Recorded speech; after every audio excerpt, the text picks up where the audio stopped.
অংগনী শিক্ষানুষ্ঠান ভক্সং উচ্চ মাধ্যমিক বিদ্যালয় আজি সোণালী জয়ন্তী বৰ্ষ আজি দ্বিতীয়দিনীয়া কাৰ্যসূচী চলি আছে। আপুনি ইয়াৰ সমষ্টিৰ নিজে উপস্থিত আছে, কি ক'ব? মই হিচাপে অকল সমষ্টিৰ নহয়, কাৰ্বি আংলং সাহিত্য সংগীত পৰিষদখনৰে কাৰ্যবাহী সদস্য আৰু প্ৰতিনিধিত্ব কৰিছোঁ ১ নং দৰামূলা সমষ্টি। এয়া আমাৰ সমষ্টি আৰু মোৰ জন্মস্থান ভক্সং। গতিকে আজি জন্মস্থান ভক্সং তথা ভক্সং হাইস্কুলৰ আজি সোণালী জয়ন্তীৰ দ্বিতীয় দিন। এই দ্বিতীয় দিনৰ এটা ভাল অনুভৱ। আজি ৰাতিপুৱা যিটো কাৰ্যভাগ আছিল মই অংশগ্ৰহণ কৰিব নোৱাৰিলোঁ। দলীয় আমাৰ কাৰ্যসূচী থকা হেতুকে মই সাৱধানলৈকে গ'লোঁ। ইয়াৰ পৰা বহু দূৰ বাট, তাৰ পৰা আকৌ পুনৰ ঘূৰি আহিছোঁ যাতে বাকী অনুষ্ঠানবিলাকত অংশগ্ৰহণ কৰিব পাৰোঁ। অনুভৱ আমাৰ ভাল, যথেষ্ট সঁহাৰি জনাইছে। আমাৰ যোৱাকালি প্ৰাক্তন ছাত্ৰ ছাত্ৰীসকলৰ অন্তৰংগ যিটো আলাপ, তাতো বহুত আৱেগিক হৈছোঁ। আমি কিছুমান নষ্টালজিক কৰিছোঁ, পুৰণি কথাবোৰ ৰোমন্থন কৰি সঁচাকৈ জনা নজনা আমাৰ আগৰ যিসকল তেখেতসকলৰ পৰা বহুত কথা আমি নজনাকৈ আছোঁ। সেইবোৰ কথা যোৱাকালি আমি জানিব পাৰিলোঁ বা আমাৰ পাছৰ বেছসকলেও আমাৰ মাধ্যমেৰে তেওঁলোকে কিছু জানিব পাৰিছে। আৰু ইয়াত বৰ্তমান যিকোনো ছাত্ৰ ছাত্ৰী বৰ্তমান পঢ়ি আছে তেখেতসকল বা ৰাইজ চবেই এই ভক্সং হাইস্কুলখন কেনেধৰণৰ কিভাৱে আৰম্ভ কৰিছিলে সেই গোটেইখিনি ইতিহাসখিনি জানিব পাৰিলে আৰু আমি গৌৰৱান্বিত।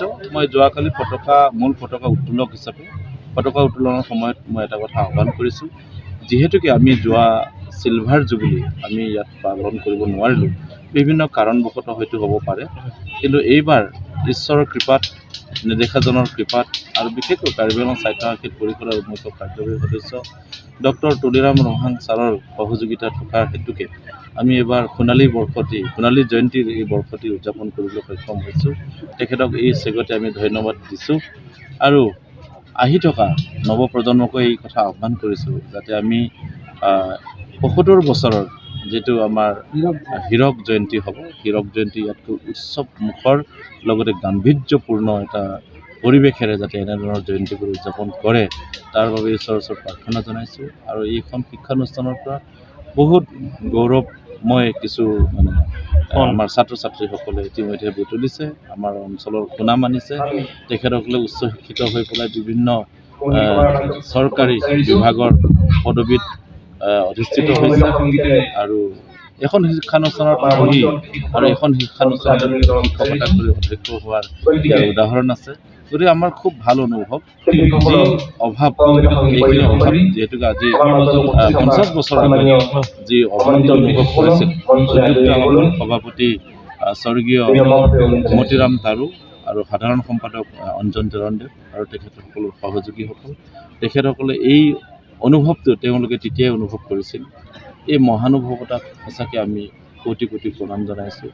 তেখেতসকলৰ এই পদক্ষেপ, এই মহান আৰু এই দূৰদৰ্শিতাৰ পদক্ষেপ যদি নথকাহেঁতেন আজি আমিবোৰ ইয়াত বহুত নিৰক্ষৰ আৰু অশিক্ষিত হৈ আমি আমাৰ মাজত সমাজ যিবোৰ শৈক্ষিক পৰিৱেশৰ দ্বাৰাই সমাজৰ কাৰ্বি আংলং অংগনী শিক্ষানুষ্ঠান ভক্সং উচ্চ মাধ্যমিক বিদ্যালয় সোণালী বৰ্ষ আজি দ্বিতীয়দিনীয়া কাৰ্যসূচী। হয়, আজি দ্বিতীয়দিনীয়া কাৰ্যসূচী আমাৰ প্ৰথম কাৰ্যসূচী ৰাতিপুৱা সাংস্কৃতিক শোভাযাত্ৰা অনুষ্ঠিত হৈ গ'ল। এতিয়া আমি অনুষ্ঠিত কৰিবলৈ আমাৰ মুকলি অধিৱেশন। এই মুকলি অধিৱেশনত আমাৰ সভাপতিত্ব কৰিব আমাৰ কাৰ্বি আংলং স্বায়ত্ত সাহিত্য পৰিষদৰ কাৰ্যবাহী সদস্য শ্ৰীযুত প্ৰভাত চন্দ্ৰ তাৰুদেৱে আৰু ইয়াত আমাৰ অংশগ্ৰহণ কৰিব আমাৰ মৰিগাঁও জিলাৰ তিৱা জনগোষ্ঠীৰ গৱেষক মাননীয় শ্ৰীযুত মিলেশ্বৰ পাটৰদেৱে আৰু ৰহা মহাবিদ্যালয়ৰ মাননীয় অধ্যক্ষ, তেখেতে আমাৰ ইয়াতে আমন্ত্ৰিত অতিথি হিচাপে অংশগ্ৰহণ কৰিব। ইয়াৰ লগতে আমাৰ মুখপত্ৰ আমাৰ সাংস্কৃতিক আমাৰ চেৰতালী নাটুৰ আমাৰ মুখপত্ৰ উন্মোচন কৰিব আমাৰ কাৰ্বি আংলং জিলা সাহিত্য সভাৰ প্ৰাক্তন সভাপতি পদ্মশ্ৰী মাননীয় শ্ৰীযুত ধনেশ্বৰ ইংতিদেৱে।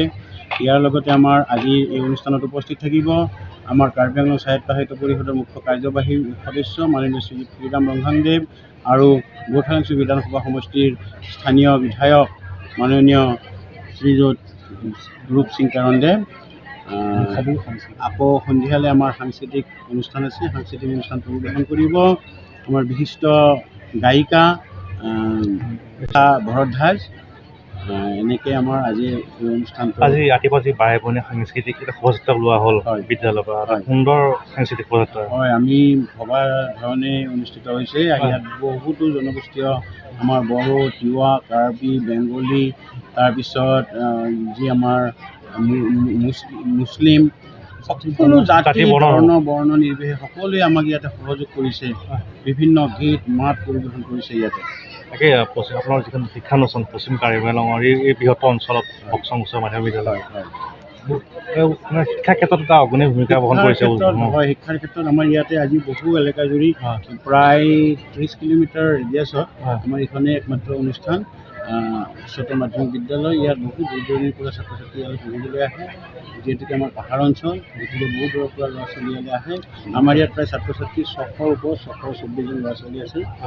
আমাৰ ৰিজাল্ট আজি যোৱা 2022 চনত আমাৰ ইয়াৰ পৰা HSLC পৰীক্ষাত 100% উত্তীৰ্ণ হৈছিলে।